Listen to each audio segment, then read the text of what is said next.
Quloqlarda 4 rejimli programımızı sizlar bilan birgalikda ko'rib o'tamiz. Effektini vaqtin bir deganda sezasiz.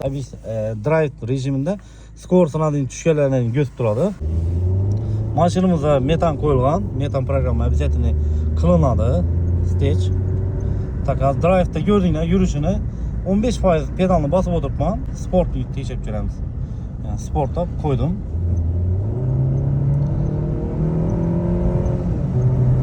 Göreceğim. Pedalni 40-30% bosib o'tiribman. Ekonomik rejimni tekshiramiz.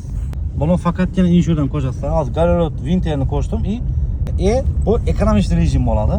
Hozir pedalni 25-30% bosaman. Ko'rdingizmi? Skort almashtirishini уже 5'e tık tasarız. Sekund içinde hem 1,5 obrotdan pastga yurtdi. Bu da yani ekonomik rejim bo'ladi. Pastga nömerlarga bağlanıp kelsa, sifatli ve garantiladi ustanobga qilib beramiz.